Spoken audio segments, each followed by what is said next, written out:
Oh, hey, hi there. So I wanted to take a second I wanted to share part of my design process and just kind of share with you a little bit of what I go through as I um, develop and create this piece for an upcoming exhibition I'm going to be in.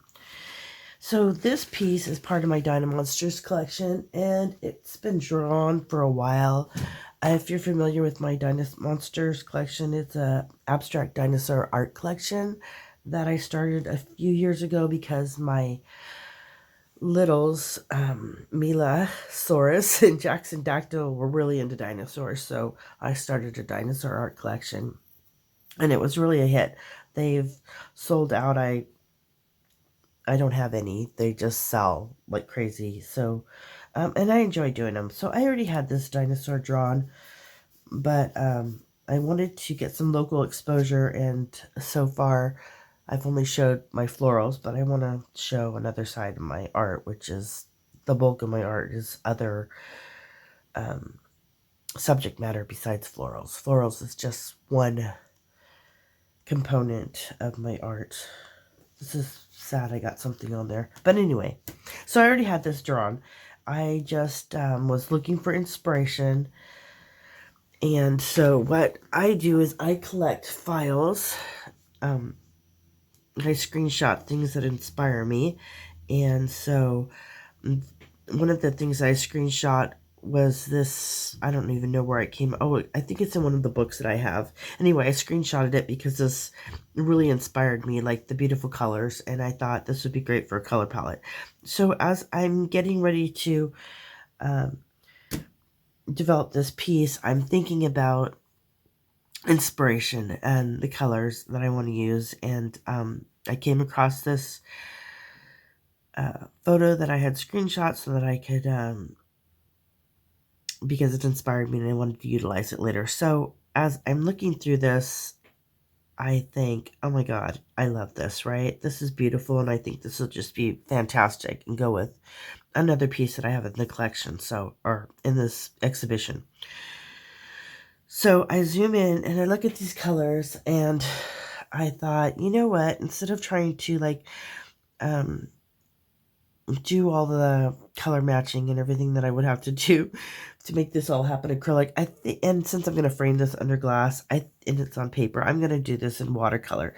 So, and then I think, well, you know what? I'm just going to use, instead of using my watercolor palette, I'm going to use my other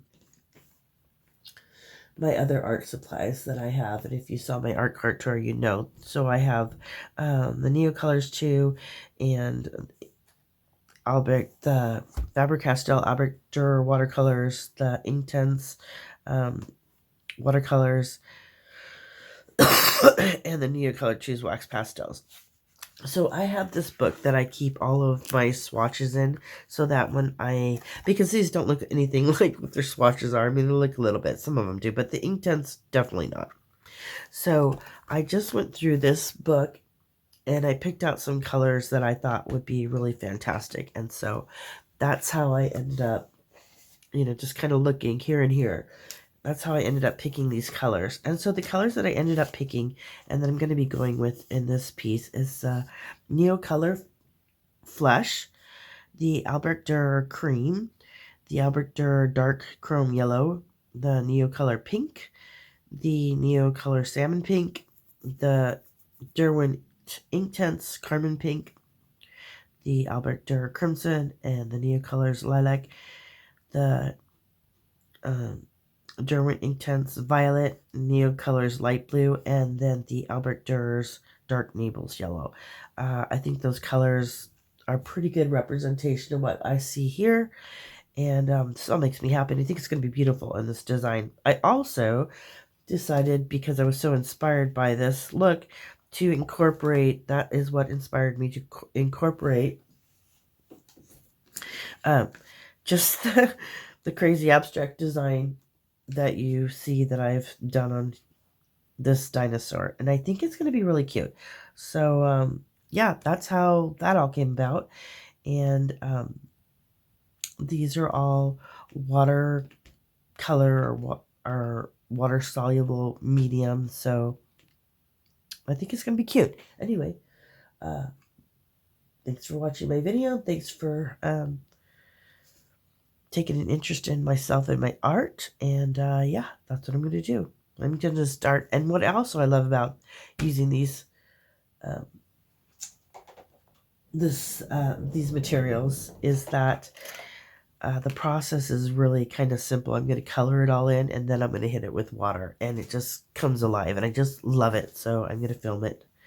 And yeah, so here we go.